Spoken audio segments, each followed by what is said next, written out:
پیارے بچوں، مدن پور کھادر کے اس علاقے میں غالباً یہ دوسرا موقع ہے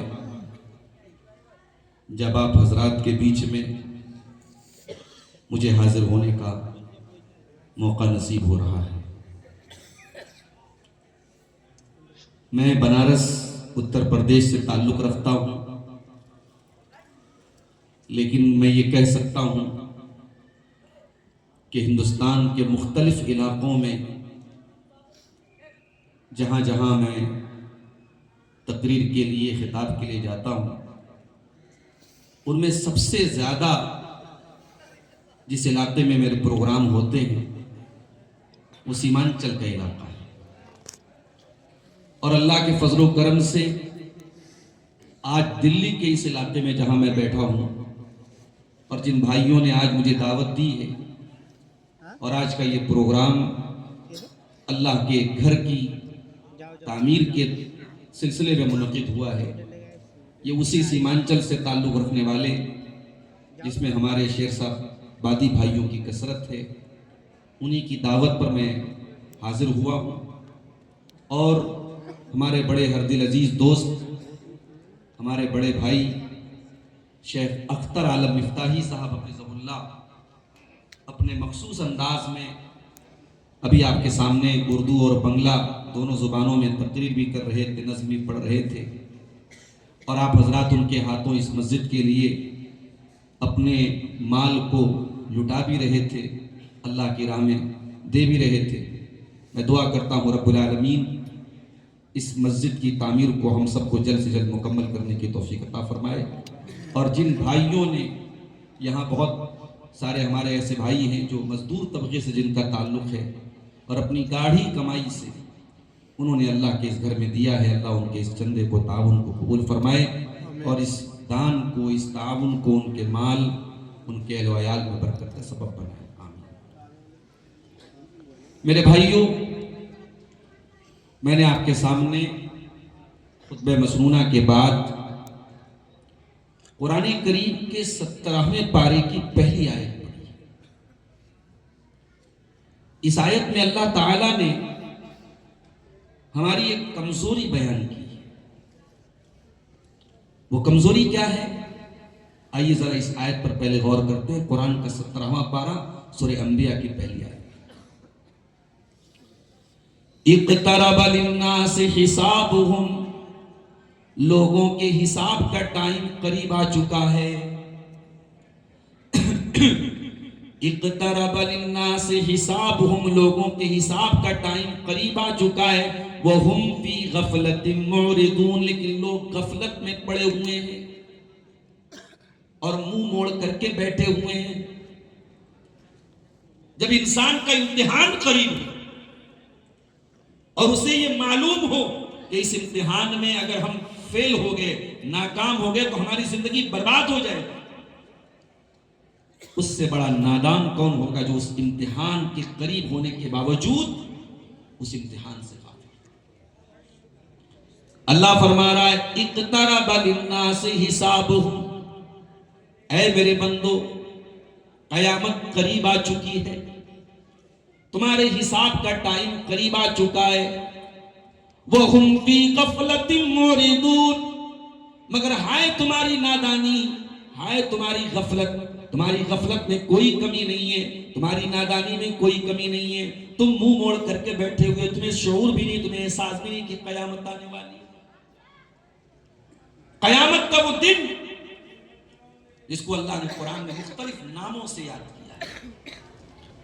کہیں فرمایا القاریۃ ما القاریہ، قیامت کھٹکھٹانے والی ہے۔ جس طریقے سے آپ کے گھر کا دروازہ کوئی آ کر کے نوک کرتا ہے، اس طریقے سے قیامت بھی اچانک آئے گی، آپ کے دروازے کو نوک کرے گی اور آپ کو لے کے جائے گی۔ کہیں فرمایا فَإِذَا جَاءَتِ الصَّاخَّةُ، قیامت ایک بہت زوردار چیخ کی شکل میں، ایک بہت بڑی آواز کی شکل میں آئے گی۔ کہیں فرمایا یوم الطلاق، قیامت کا دن ملنے کا دن ہے۔ اس دن انسان اپنے انجام کو پہنچے گا، اپنے انجام سے ملے گا، اپنا بدلہ پائے گا۔ کہیں فرمایا یوم التغابن، قیامت کا دن دھوکے کا دن ہے، فراڈ کا دن ہے۔ دنیا میں انسان عمل برا کر رہا ہے اور یہ سمجھ رہا ہے کہ برے عمل کی اس کو کوئی سزا نہیں ملے گی، قیامت کے دن پتہ چلے گا ہمارے ساتھ تو فراڈ ہو گیا۔ تغابن دھوکے کا دن ہے۔ ہم تو دنیا میں برائی کرتے رہے، گناہ کرتے رہے، آج پتہ لگا کہ وہ گناہ ہمیں کس برے انجام تک لے کے جانے والے ہیں۔ وہ قیامت کا دن میرے پیارے ساتھی، وہ ہم سب کو دیکھنا ہے۔ اس دن ہم سب اللہ کی بارگاہ میں پیش کیے۔ آپ جانتے ہمارے نبی پر قرآن کی آخری آیت کون سی اتری؟ سورہ بقرہ کی آیت، قرآن کے 3 پارے کی آیت، جو آخری آیت جس کے اترنے کے 9 دن کے بعد اللہ کے رسول صلی اللہ علیہ وسلم کا انتقال ہو گیا تھا، وہ کون سی آیت؟ وَاتَّقُوا يَوْمًا تُرْجَعُونَ فِيهِ إِلَى اللَّهِ، اے میرے بندو ڈرو اس دن سے، اس دن سے ڈرو جس دن تم اللہ کے سامنے پیش کیے جاؤ گے۔ ثُمَّ تُوَفَّى كُلُّ نَفْسٍ مَا كَسَبَتْ وَهُمْ لَا يُظْلَمُونَ، اور اس دن ہر نفس کو اس کے عمل کا پورا پورا بدلہ دیا جائے گا اور کسی کے ساتھ کوئی انیائے، کوئی ظلم نہیں ہوگا، پورا پورا بدلہ دیا جائے گا۔ ہم سب کو اللہ کے سامنے اس دن پیش ہونا پڑے گا میرے ساتھ، اور اس دن انصاف ہوگا۔ اس دن ایک ذرہ برابر بھی ہماری کوئی نیکی، ہمارا کوئی گناہ چھپ نہیں سکتا ہے۔ دنیا میں ہم اور آپ سونا چاندی لینے جاتے ہیں سونار کے جویلر کے ہاں، ہماری مائیں بہنیں جو ناک میں کیل پہنتی ہیں، ناک میں جو نتھیا پہنتی ہیں، وہ سونار اس کا بھی وزن کر کے بتا دیتا ہے یہ کتنے ملی گرام کی نتھیا ہے۔ وہ ناک میں پہننے والی کیل کا وزن بھی بتا دیتا ہے، اور ہم حیران ہو کے کہتے ہیں صاحب یہ سونار کا ترازو تو بڑا خطرناک ہے، یہ تو ملی گرام کا وزن بھی بتا دیتا ہے۔ میرے پیارے ساتھیو، قیامت کے دن اللہ بھی ایک ترازو رکھے گا، اور اللہ کا ترازو کیسا ہوگا؟ فرمایا وَنَضَعُ الْمَوَازِينَ الْقِسْطَ لِيَوْمِ الْقِيَامَةِ، ہم قیامت کے دن انصاف کا ترازو رکھیں گے۔ فَلَا تُظْلَمُ نَفْسٌ شَيْئًا، اور قیامت کے دن کسی کے ساتھ کوئی ظلم نہیں ہوگا، کوئی انیائے نہیں ہوگا۔ وَإِن كَانَ مِثْقَالَ حَبَّةٍ مِّنْ خَرْدَلٍ أَتَيْنَا بِهَا، ایک رائی کے دانے کے برابر بھی تم نے کوئی عمل کیا ہوگا، اللہ کے ترازو پر وہ سامنے آ جائے گا۔ حاسبین، اور اے میرے بندو جب ہم حساب لیں گے تو پورا پورا لیں گے۔ جب اللہ حساب لے گا تو ایک ایک رائی کے دانے کے برابر حساب لے گا۔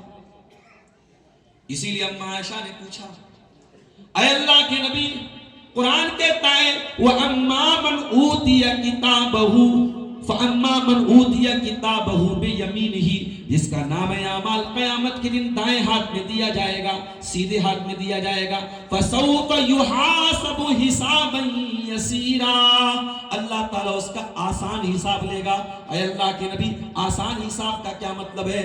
آپ نے فرمایا اے عائشہ، آسان حساب کا مطلب یہ ہے جب بندے کا کچا چٹھا اللہ کے سامنے پیش کیا جائے، جب بندے کا نام اعمال اللہ کے سامنے پیش کیا جائے، ذالک العرض، اللہ کے سامنے پیش کیا جائے اور اللہ تعالیٰ نظر انداز کر دے، اللہ تعالیٰ کوئی پوچھ تاچھ نہ کرے، اللہ کوئی حساب کتاب نہ لے، صرف اللہ کے سامنے پیش کیا جائے اور اللہ تعالیٰ نظر انداز کر دے، یہی آسان حساب ہے۔ ومن نوقش، اور اے عائشہ، اگر کسی سے اس کے نام اعمال کی جانچ پڑتال کی گئی، اگر تحقیق کی گئی، اگر ایک ایک گناہ کے بارے میں پوچھا گیا تو انسان پھر بچ نہیں پائے گا، وہ ہلاک ہو جائے۔ وہ قیامت کا دن ہوگا میرے ساتھ، اللہ تعالیٰ ایک ایک چیز کا حساب۔ اسی لیے آنے والے رمضان کے مہینے میں جب طاق راتیں آئیں گی اور ہم اور آپ ان طاق راتوں میں جب راتوں میں جاگیں گے تو اللہ کے نبی نے ہم کو ایک دعا سکھائی، اور وہ کوئی لمبی چوڑی دعا نہیں ہے، وہ رکشہ چلانے والے مزدور کو بھی یاد ہو جائے گی، تو ایک معمولی پڑھے لکھے اور کم پڑھے لکھے انسان کو بھی وہ دعا یاد ہو جائے گی۔ بڑی پیاری دعا ہے، وہ رمضان کی طاق راتوں میں بھی پڑھ سکتے ہو اور عام دنوں میں بھی پڑھ سکتے ہو۔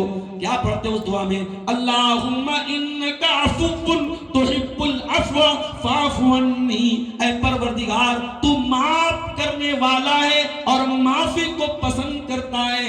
اے اللہ تو نے ہمیں بدلہ لینے کی اجازت دی ہے، کوئی ہمارے اوپر اتیاچار کرے، کوئی ہمارے ساتھ زیادتی کرے، تو نے بدلہ لینے کی اجازت دی ہے، لیکن تو نے ساتھ میں یہ بھی کہا ہے وَلَمَنْ صَبَرَ وَغَفَرَ، میرے بندے اگر تم معاف کر دے تو ہمیں زیادہ پسند ہے۔ اللہم انکا عفو تحب العفو، اے اللہ تم معاف کرنے والا اور معافی کو پسند کرنے والا ہے۔ فاعف عنی، اے اللہ تم مجھ کو بھی معاف کر دے۔ میرے